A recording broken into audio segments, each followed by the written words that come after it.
We all know that to get stronger, we need to progressively lift more weight. But there's another component of getting stronger that often gets overlooked by the layman lifter. Today we're going to talk about how strength is a skill and how you can improve that skill by greasing the groove.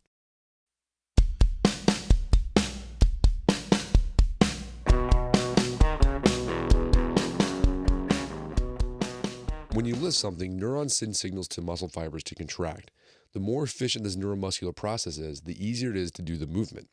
The more you practice the skill, the more you're training your neuromuscular system to make that required movement. You're basically increasing efficiency, the easier the movement becomes. That's why playing the piano is awkward at first, but it gets easier and easier the more you practice. You're increasing neuromuscular efficiencies.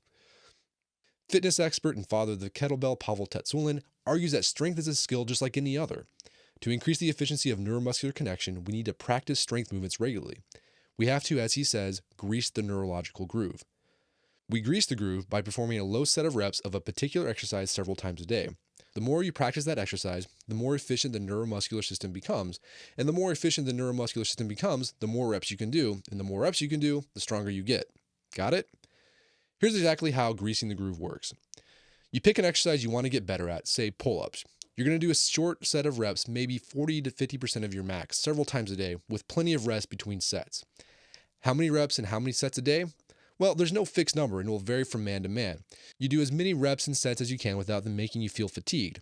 With greasing the groove, you're not going to failure and you shouldn't feel tired. You should still feel fresh at the end of each set and at the end of the day.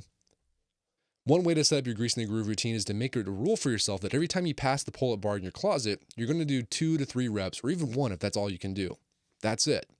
The next time you walk by the pull-up bar, do 2 more pull-ups or chin-ups. By the end of the day, you may have done 10 to 20 pull-ups. And because the sets were spread apart and you did so few reps for each set, you're not going to feel fatigued. And do that every day, and you're going to get a lot of practice at pull-ups. In a few weeks, you can add another rep to your pull-up sets. Bodyweight exercises are best for greasing the groove as well as some kettlebell movements. So you can make it a rule that every hour on the hour, you're going to get up from your desk and crank out 5 to 10 push-ups. By the end of the day, you'll have done 60 to 120 push-ups. One thing you need to keep in mind with greasing the groove is that it will typically only help you improve your performance on that specific exercise you grease the groove with.